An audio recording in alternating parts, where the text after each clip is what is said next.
ఇప్పుడు మనం వచ్చేసి నవనందుల్లో ఒకటైన శివనంది దగ్గర ఉన్నాము. ఈ శివనందికి మనం మహానంది నుంచి నంద్యాల వెళ్ళే దారిలో తెలుగు గంగా కాలువ కట్ట వస్తుంది కదా. ఆ కాలువ కట్టనే లెఫ్ట్ సైడ్ కాలువ కట్టనే వస్తే మనకి దారి మధ్యలో కృష్ణానది కూడా కనిపిస్తుంది. ఓకేనా. ఇప్పుడు వచ్చేసి మనం గుడి యొక్క ఎంట్రన్స్లో ఉంటున్నాము. ఇది కడమల కాల్వ అనే ఊరిలో ఉంది. ఇది నవనందులలో 4వది శివనంది. అయితే ఈ యొక్క శివనంది ఇప్పుడు మనం ఈ ఆలయాన్ని చూస్తే మనకి మహానంది ఎలాగైతే ఆలయం గోపురము మహానందిలో ఎలాగైతే కట్టారో, అదేవిధంగా మహానందిలో ఏ విధంగా అయితే ధర్మరాజు, భీముడు, అర్జునుడు, నకులు, సహదేవులు వీళ్ళు ప్రతిష్ఠించినారో లింగాలు, అదేవిధంగా ఈ గుడిలో వారు ప్రతిష్ఠించిన లింగాలు, ఆ గుడి యొక్క ఆర్కిటెక్చర్ కావచ్చు, అవంతా మొత్తం మహానంది లాగానే అనిపిస్తుంటుంది మనకి చూస్తే ఒకసారి. ఇప్పుడు మనం ఇక్కడ చూసాం, ఇది నందీశ్వరుడు ఆలయం మొదట్లోనే నందీశ్వరుడు కనిపిస్తాడు మనకి. ఇక ఇదంతా ఆలయం యొక్క ఆవరణం. ఇప్పుడు మనం ఇది చూసారా, ఇదంతా ఆలయం యొక్క ఆలయం. ఈ కనిపిస్తున్నాయి చూసారా, అవన్నీ వాళ్ళు ప్రతిష్ఠించిన లింగాలు. ఇగో ఇది వచ్చేసి గుడి మొదట్లోనే వినాయక స్వామిది వెళ్ళి ఇక్కడ ఉండేది చూడండి. ఇదంతా గుడి యొక్క ఆవరణం. ఇప్పుడు మనం ఇదిగో ఒకసారి మనం మన గుడిలోకి ఒకసారి వెళ్దాము, చూద్దాం. ఇదంతా గుడి ఆవరణం కదా. ఇప్పుడు మనం ఒకసారి ఈ గుడి లోపలికి వెళ్ళి ఈ యొక్క ఆలయ చరిత్ర గురించి పూజారి గారి మాటల్లోనే తెలుసుకుందాము. ఇది చూసే రెండు లోపలికి ఎంటర్ అవగానే ఇటు వచ్చేసి విగ్రహాలు స్వామివారి, వీరభద్ర స్వాములు వాళ్ళందరి. ఓకే, తర్వాత ఇటు వచ్చేసి ఇది ఇక్కడ మనకు వచ్చేసి నందీశ్వర స్వామి. కొద్దిగా ముందుకు వెళ్తే ఇదంతా ఆలయ ప్రాంగణమే, ఇదంతా ఆలయం లోపలే. ఇక ఇప్పుడు మనం ఇటు నుంచి లోపలికి వెళ్ళాలి. ఇది చూడండి నందీశ్వర స్వామి ఈ లోపల ఉన్నారు కదా. ఒకసారి మనం లోపలికి వెళ్దాము. లోపలికి వెళ్ళేసి స్వామివారిని అలంకరిస్తున్నారు. తర్వాత పూజారి గారిని లోపలికి వెళ్ళాక ఈ యొక్క గుడి విశిష్టత పూజారి మాటలో తెలుసుకుందాం. శ్రీ పార్వతీ శివనందీశ్వర స్వామి దేవతాభ్యో నమః. ఈ ఆలయ చరిత్ర గురించి చెప్పండి ఒకసారి. కడమలకాల గ్రామము, బండాత్మకూరు మండలము, నంద్యాల జిల్లా సంబంధించిన నంద్యాల నుంచి 15 కిలోమీటర్ల గ్రామంలో మారుగ్రామంలో ఉన్న శ్రీ పార్వతీ శివనందీశ్వర స్వామి దేవస్థానము. ఇక్కడ స్వామివారి స్థల పురాణం అనేది కూడా చెప్పడం అనేది జరిగింది. నా పేరు వచ్చేసి దేవగుడి ఉమాశంకర్ శర్మ, ప్రధాన అర్చకులు. ఇక్కడ నవనందులకు సంబంధించిన శ్రీ పార్వతీ శివనందీశ్వర స్వామి అంటే 4వ నందికి సంబంధించిన శివనంది దేవస్థానం గురించి స్థల పురాణం అనేది కూడా చెప్పడం అనేది కూడా జరుగుతుంది. ఈ గుడి ఎలా స్థాపించారంటే, అప్పట్లో బాదం చాణక్యుల వారికి సంతానం లేక శివభక్తుడు ఆయన ఎన్నో రాజ్యాలు తిరిగి ఎన్నో పూజలు చేసుకున్నా కానీ ఆయనకనేది సంతానం అనేది కలగదు. ఇంత రాజ్యం ఉండి కూడా సంతానం లేక ఎన్నో రాజ్యాలు తిరిగి ఎన్నో పూజలు చేసుకొని ఎక్కడ తిరిగి చూసినా కానీ ఆయనకనేది సంతానం అనేది కలగదు. ఈ స్వామివారు స్వయంభుగా కోనేట్లో నుంచి స్వామివారి లోపల నుంచి 72 అడుగులుగా పైకి ఉన్నారు.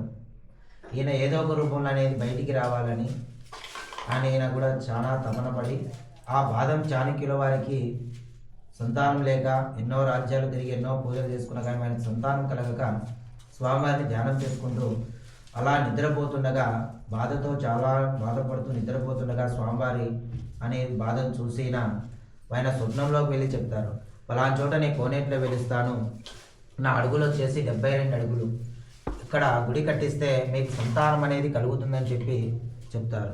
అప్పుడు కలలో వచ్చిన నిజమా కాదని మరుసటి దినమే ఆయనకు అనుమానం వచ్చి మరుసటి దినమే గుర్రం వేసుకొని ఈ అరణ్యవాసం మొత్తం కూడా తిరుగుతారు. ఎక్కడ తిరిగి చూసినా కానీ కోనేరు ఈ లింగం అనేది కూడా కనబడదు. ఆయనకు తిరిగి ఆయాసమై దాహం వేస్తుంది. దాహం వేసినప్పుడు ఇక్కడ చిన్న కొలను మాదిరిగా కనపడుతుంది, అంటే చిన్న కుంట మాదిరి కనపడుతుంది. అప్పుడు దాహం వేస్తుందని ఆ నీళ్లు తీసుకొని తాగాలనుకుంటే లింగం 72 అడుగులుగా పైకి వస్తారు. అంటే అప్పుడు ఆ లింగాన్ని చూసి ఆశ్చర్యపోయి ఆ నీళ్లు వెంగిలైతేనే పక్క పోసి స్వామివారికి అభిషేకాలు పూజలు అనేది కూడా చేయడం అనేది కూడా జరుగుతుంది. అప్పుడు స్వామివారు అనేది ప్రత్యక్షమై, నైనా నీకేం కోరిక కావాలో కోరుకోనంటే స్వామి, ఇంత రాజ్యం ఉండి కూడా నాకు సంతానం లేదు, నాకు సంతానం కలిగేటట్టు ఏదైనా దీవించు స్వామి అని కూడా చెప్తాడు. అప్పుడు ఆయన తదాస్తని మాయమైపోతాడు. కొన్నాళ్ళ తర్వాత భార్య గర్భవతి అవుతుంది. ఆమెకు రెండో పులికేసి పుడతాడు. ఆ రెండో పులికేసి పుట్టగానే ఈ గుడి అనేది కట్టడం అనేది జరిగింది. ఈ గుడి కట్టించేసి 1600 సంవత్సరాలు అయిందండి. ఈ 4 స్తంభాలు కూడా కోనేట్లో నుంచి వేసి మొత్తం కూడా గుడి అనేది కూడా కట్టడం అనేది జరిగింది. ఇక్కడ స్వామివారి అనేది దర్శనం అయిపోయిన తర్వాత ఈ గర్భాలయంలో శిఖర దర్శనము, గాలిగోపురము, సొరంగ మార్గం అనేది కూడా ఆ మూలక అనేది కూడా ఉంది. అలాగే చుట్టుముట్టు వచ్చేసి 101 లింగాలు ఉన్నాయి. ఇంకా కొన్ని భూమిలో ఉన్నాయి. 15 సంవత్సరాల కింద కూడా గురు గుర్తుంటే ఒక లింగం బయటపడింది. అలాగే కొన్ని భూమిలో ఉన్నాయి. ఇక్కడ ప్రతి ఒక్క లింగానికి కూడా బ్రహ్మసూత్రం అనేది కూడా ఉంది. ఇక్కడ కూడా స్వామివారికి అనేది బ్రహ్మసూత్రం అనేది కూడా ఉంది. ఈయన రావడంతోనే బ్రహ్మసూత్రంతో కలిగి ఉన్నవాడు కాబట్టి బ్రహ్మసూత్రంతో వచ్చాడు. అలాగే బయట కూడా ప్రతి ఒక్క లింగానికి కూడా బ్రహ్మసూత్రం అనేది కూడా ఉంది. ఈ బ్రహ్మసూత్రం ఉన్న లింగాలను మనం దర్శించుకున్నా, అర్చించుకున్నా, మనం ఏదన్నా కోరికలు అనుకున్నా కానీ ప్రతి ఒక్కరు కూడా నెరవేరడం జరిగింది. ఈ నవనందులో కూడా ప్రతి ఒక్క లింగం కూడా చాలా చిన్నగా ఉండడంతో, ఈయన పెద్దగా ఆకారం కూడా ఉండడంతో కూడా ఈయనకు బ్రహ్మసూత్రం కూడా ఉండడంతో ఈ 101 లింగాలు కూడా మనం దర్శనం చేసుకున్నామంటే ఇక్కడ 1,000,000 లింగాలు దర్శనం చేసుకునేంత ఫలితం అనేది కూడా వస్తుందని కూడా ఇక్కడ చెప్పబడింది. అలాగే ఇక్కడ దేవసర్పాలు అనేది కూడా 2 ఉన్నాయి. శ్వేతనాగు ప్లస్ 5 శిరస్సుల నాగేంద్రుడు. శ్వేతనాగు కూడా ప్రతి పౌర్ణానికి ప్రతి మాసాల్లో కూడా బయట కాంపౌండ్ వాళ్ళలో కూడా తిరుగుతూ ఉంటుంది. ఒక 5 శిరస్సుల నాగేంద్ర మాత్రం శివరాత్రి రోజు లింగోద్భగాల టైంలో 12-1 గంట మధ్యలో నైటు 5 శిరస్సుల నాగేంద్రుడు వస్తాడు. ఈ గర్భాలను చెప్పాను కదా, శిఖర దర్శనము, గాలిగోపురము, సొరంగ మార్గం అనేది కూడా ఆ మూలకుంది. కాబట్టి అక్కడి నుంచే ఫస్ట్ బుసగొట్టడం అనేది స్టార్ట్ చేస్తాడు ఆయన. అక్కడ బుసగొట్టనేది ప్రతి ఒక్కరికి కూడా వినపడుతుంది. అప్పుడు జనాలందరూ కూడా బయటికి పంపించేసి మొత్తం కూడా లైట్లన్నీ కూడా క్లోజ్ చేస్తాం. అప్పుడు ఆ బుసగొట్టడం అందరికి వినపడంతోనే ఆయన కిందికి వచ్చేసి లింగోద్భగాల టైంలో నైటు అంటే 12-1 గంట మధ్యలో మాత్రం ఆయన అక్కడ బుసగొట్టేసి జనాలందరినీ కూడా బయటికి పంపించగానే ఇక్కడికి వచ్చేసి స్వామివారికి మొత్తం కూడా చుట్టూ వేసుకోవడం అనేది కూడా జరుగుతుంది. చుట్టూ వేసుకొని 5 తలలో పడిగ పెట్టేసి వెళ్ళిపోతారు. 2 సెకన్లు మన కళ్ళు మూసి కళ్ళు తెరిసేదలుగా పాము అనేది కూడా మాయమైపోతుంది. ఆ 2 సెకన్లు కూడా ఒక్కొక్కరికి ఒక్కొక్క రూపంలో అనేది కనపడుతుంది. అమ్మవారి రూపంలో, నంది రూపంలో, వినాయక రూపంలో. ఎవరికో అదృష్ట వాళ్ళకి 2కో 3కో 5 మందికో రియల్గా అనేది పాము అనేది కనపడుతుంది. మిగతా వాళ్ళకల్లా దేవతల రూపంలో కనపడుతుంది. అందుకే ఈ 2 సర్పాలు కూడా స్వామివారికి తగులుతూ ప్లేస్ తిరగడంతో ఇది పురాణంలో 2వ శ్రీకాళహస్తి అని కూడా చెప్పబడింది. అందుకే ఇక్కడ రాహుకేతులకు సంబంధించి కూడా ఒక ఆదివారము, మంగళవారం పూట కూడా రాహుకాలం డైలీ ఇక్కడ తైలాభిషేకాలు అనేది కూడా చేయడం జరుగుతుంది. అంటే నూగులతో స్వామివారికి 5 లీటర్లతో కానీ, 2 లీటర్లతో కానీ, 3 లీటర్లతో కానీ ఇక్కడ స్వామివారికి తైలాభిషేకాలు అనేది కూడా జరగడం జరుగుతుంది. అవి ఏ విధానికంటే కాలసర్ప దోషానికి, కుజదోషానికి, సంతానం కాకపోయినా, వివాహం కాకపోయినా, ఉద్యోగపరంగానే, ఆరోగ్యపరంగానే, మనశ్శాంతి కానీ, ఏలినాడ్సిని కానీ, నవగ్రహ దోషాలు కానీ, సర్వదోష నివారణ సంబంధించి ఇక్కడ ఒక ఆదివారం, మంగళవారం కూడా రాహుకాలం అనేది ఇక్కడ తైలాభిషేకాలు అనేది కూడా చేయడం జరుగుతుంది. ఆదివారం వచ్చి సాయంత్రం 4:30 నుంచి 6 గంటల వరకు రాహుకాలం ఉంటుంది. ఆ టైంలో ఇక్కడ స్వామివారికి తైలాభిషేకం అనేది కూడా జరుగుతుంది. మీ నెంబర్ ఇది చెప్తారా అభిషేకాల కోసం? తర్వాత చెప్తాను. అలాగే ఇక్కడ ఆదివారం వచ్చేసి ఆ విధంగా జరుగుతాయి. మంగళవారం మధ్యాహ్నం 3 నుంచి 4:30 వరకు రాహుకాలం ఉంటుంది. ఆ టైంలోనే ఇక్కడ స్వామివారికి తైలాభిషేకాలు అనేది కూడా జరగడం జరుగుతుంది. అందుకే ఇక్కడ చాలామంది కూడా గోత్రనామాలు, వాళ్ళ సెల్ నెంబర్లు కూడా రాపించుకొని ఒక ఆదివారం కానీ, మంగళవారం కానీ వాళ్ళకి కాల్ చేసి గోత్రనామాలు చెప్పి సంకల్పం పలికించి పలానా దోషానికో, పలానా సమస్యకో, పలానా కోరికని చెప్పి ఇక్కడ వాళ్ళ పేరు మీద కూడా తైలాభిషేకాలు అనేది కూడా చేయడం జరుగుతుంది. అలాగే ప్రతి ఒక్కరికి కూడా మేము కూడా చాలామంది కూడా సెల్ నెంబర్లు కూడా ఇచ్చి ఇక్కడ స్వామివారి స్థల పురాణం చెప్పి ప్రతి ఒక్కరు కూడా ఇక్కడ తైలాభిషేకాలు అనేది కూడా చేయడం అనేది కూడా జరుగుతుంది. ఇంట్లో కూడా ఆవు నెయ్యితో 2 దీపాలు పెట్టుకోమని, ఒకటి భార్యాభర్తలకు కానీ, దోషాలకు కానీ, సమస్యలకు కానీ, కోరికలకు కానీ ఇంట్లో కూడా ఆవు నెయ్యితో దీపాలు పెట్టుకొని 108 సార్లు ఓం నమః శివాయని ధ్యానం చేసుకోమని చెప్తాం. అలా చేసుకున్న ప్రతి ఒక్కరు కూడా 6 నెలలు సంవత్సరం లోపల ప్రతి ఒక్కరు కూడా స్వామివారి కోరికలు అనేది కూడా నెరవేర్చడం జరిగింది. అలాగే బయట వచ్చేసే యంత్రాలయంలో కూడా 5 శిరస్సుల నాగాబంధనం ఉంది. 4 దిక్కులు ఎక్కడ చూసినా కానీ వారి నేత్రాలతో మనకు దర్శనం అనేది కూడా ఇస్తారు. అలాగే ఇక్కడ స్వామివారికి మోకాల మీద కూర్చొని మానవునికి ఎన్నో కోరికలు ఉంటాయి. మంచి కోరిక ఒకే కోరిక స్వామివారికి జుట్టు తగలకుండా నుదురు పెట్టి ఏదైనా కోరిక చెప్పుకోగానే మనకు వైబ్రేషన్ మాదిరి కానీ, తల వణకడం కానీ, చేతులు లాగడం కానీ, గుంజినట్టు కానీ చల్లదనంగా అనిపిస్తుంది. అలా అనిపించిందంటే మన కోరిక అనేది తొందరలో నెరవేరుతుంది. అలా అనిపించాలంటే మనకు టైం ఉన్నట్లు మళ్ళీ ఎక్కడున్నా స్వామివారు రప్పించుకొని మన కోరికలు అనేది తొందరలో అనేది కూడా ప్రతి ఒక్కరు కూడా నెరవేర్చడం అనేది జరిగింది. అలాగే పొలాలలో కూడా మద్యమాన్ చెట్టు అనేది కూడా ఉంది. అంటే అప్పుడు ఈ గుడి కట్టించేటప్పుడు చిన్న మొలకతో ఉండేది. ఆ చెట్టు దగ్గర కూడా ఈ 5 శిరసుల నాగేంద్రుడు కూడా అక్కడ మేతాడుకుంటూ అక్కడ స్వామివారి కాపలా ఉంటూ కూడా ఉండేవాడు. ఎందుకంటే అక్కడ స్వామివారికి సంబంధించినవి కూడా ప్రతి ఒక్కటి కూడా ఉండడంతో కూడా ఆ చెట్టు దగ్గర ఏదన్నా పుల్ల కానీ ఏదన్నా కానీ తీసుకొని వెళ్ళామంటే మనకన్నా ముందు మన ఇంట్లో పాము అనేది కూడా ఉండడం జరుగుతుంది. దానివల్ల ప్రతి ఒక్కరు కూడా చాలామంది కూడా చూశారు, పుల్లలు తీసుకుపోయి ఇంట్లో పెట్టుకోవడము చాలామందికి చేయడంతో కూడా ప్రతి ఒక్కరు కూడా ఆ విధంగా పుల్లలలో కూడా పాము అనేది కనపడడం జరగడంతో తిరిగి ఆ చెట్టు దగ్గర పుల్ల కానీ ఏది కూడా తీసుకుపోకుండా ఆయన ఈ గుడికి కాపలా ఉంటూ ఆ చెట్టు కాపలా ఉంటుంది. ఇప్పుడు ఆ చెట్టు మధ్యమాన్ చెట్టు అనేది లేదు, చనిపోయింది. చనిపోయి అంతా కూడా పొలాలలో పడిపోయింది. కానీ ఆ పడిపోయిన తర్వాత కూడా ఇంకొక చెట్టు అనేది కూడా వేరేది కూడా మొలచడం జరుగుతుంది. కాబట్టి ఆ చెట్టుకు ఉన్నంత వరకు కూడా ఎవరు కూడా ఏ పుల్ల కానీ ఏ వస్తువు కానీ ఏది కూడా తీసుకుపోలేరు. దాని నిజ స్వరూపం అంటే ఇక్కడ 5 శిరసుల నాగేంద్రుడు వచ్చేది కూడా ఎవరికి తెలియడంతో కూడా ఆ విధంగా ప్రతి ఒక్కరు కూడా ఆ పుల్లల రూపంలో కూడా చాలామంది కనపడంతో ఇక్కడ 5 శిరసుల నాగేంద్రుడు ప్రతి శివరాత్రికి వచ్చి ఇక్కడ స్వామివారి చుట్టేసుకుని పడిగ పెట్టుకోవడంతో కూడా ప్రతి ఒక్కరు కూడా కనపడడం కూడా జరుగుతుంది. ఇది చాలా పురాతనమైనది, 1600 సంవత్సరాలు అయిందండి. 6వ శతాబ్దం నాటిది. ఇది బాదం చాణక్యుల వల్ల కూడా ఈ గుడి అనేది కట్టడం అనేది కూడా జరిగింది. అలాగే బయట వచ్చేసి 5 లింగాలు కూడా పంచపాండవులు కూడా నిర్మాణం కూడా చేసుకోవడం అనేది కూడా జరిగింది. ఇక్కడ స్వామివారి స్థల పురాణం అండి. ఓం నమ శివాయ హరి ఓం. మీ నెంబర్ చెప్తారా? నా మొబైల్ నెంబర్ వచ్చేసి 9182516392. ఇది వచ్చేసి మనకు కాల్ ప్రతి ఒక్కరికి కూడా చేయడం అనేది ప్రతి ఒక్కరికి దోషాలకు సంబంధించిన వాళ్ళకి కూడా ఈ విధంగా అనేది కూడా చేయడం జరుగుతుంది. ఇంకొక నెంబర్ వచ్చేసి 9493311138. ఈ నెంబర్ అంటే నా పేరు ఉమాశంకర్ శర్మ, దేవగుడి ఉమాశంకర్ శర్మ, ప్రధాన అర్చకుడు. ఓం నమః శివాయ. అలాగే ఇప్పుడు స్వామివారి స్థల పురాణం అయిపోయింది. ఇప్పుడు మనకు 9 నవనందులు కూడా దేవతల రూపంలో అనేది కూడా ప్రతిష్ట చేసుకోవడం అనేది జరిగింది. నంద్యాలలో వెలిసి ఫస్ట్ నంది వెలసడంతో నంది గ్రామంతో అది కాస్త నంద్యాల అయింది.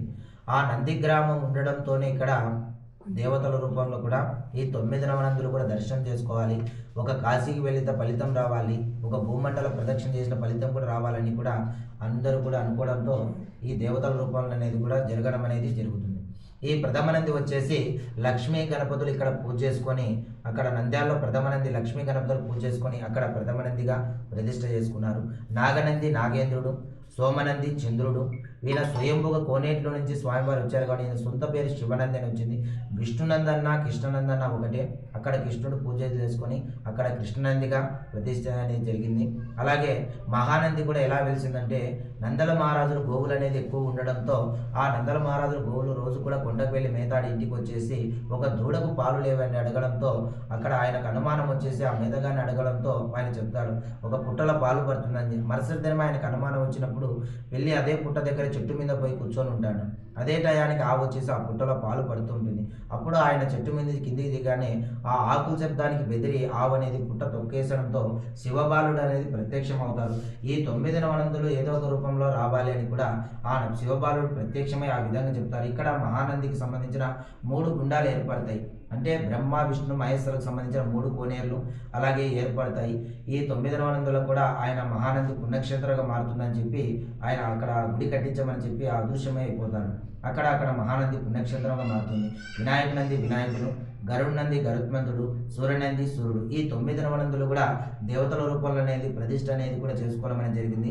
ఈ 9 నవనందులు ఎప్పుడెప్పుడు మనం దర్శనం చేసుకుంటే ఫలితం ఉంటుందంటే ఒక ఆరుద్ర నక్షత్రం రోజు కానీ, ఒక మాస శివరాత్రి రోజు కానీ, ఒక కార్తీక మాసం రోజు కానీ, ఒక శివరాత్రి రోజు కానీ ఈ 9 నవనందులు కానీ ఉదయం అంటే సూర్యోదయం నుంచి సూర్యాస్తమయం అయిపోలేక ఈ 9 నవనందులు కానీ మనం దర్శనం చేసుకున్నామంటే ఒక కాశీకి వెళితే ఫలితం దక్కుతుంది, ఒక భూమండల ప్రదక్షిణ చేసిన ఫలితం అనేది కూడా వస్తుందని కూడా ఈ పురాణంలో కూడా చెప్పబడిందండి. ఓం నమః శివాయ. ఒకసారి మనం శివరాత్రి రోజు ఈ నాగ పడికలతో 5 తలల నాగు ఎక్కడి నుంచి వస్తుంది అనేది స్వామివారు చెప్పారు. ఈ యొక్క గుడిలోనే ఒక మూలన ఒక చిన్న రంధ్రం, ఇది చూసారా, ఇక్కడ నుంచి గాలిగోపురం పైకి అక్కడ ఒక చిన్న రంధ్రం కనిపిస్తుంది మనకి. ఆ రంధ్రంలోంచి స్వామివారి బుస అవి వినిపిస్తాయన్నారు.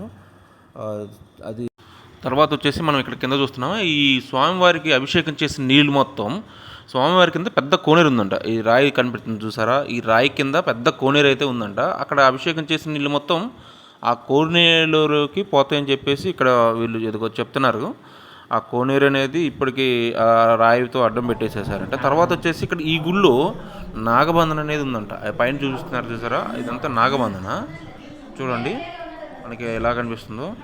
ఈ గుళ్ళోకి రాగానే మనకి నందీశ్వరుడు మనం చూసాం కదా, నందీశ్వర పైనే ఈ నాగబంధన అనేది ఉంది. ఓకేనా, ఎవరైనా వస్తే చూడండి ఒకసారి, మీకు కనిపిస్తుంటుంది. ఇదంతా గుడి ఆవరణం.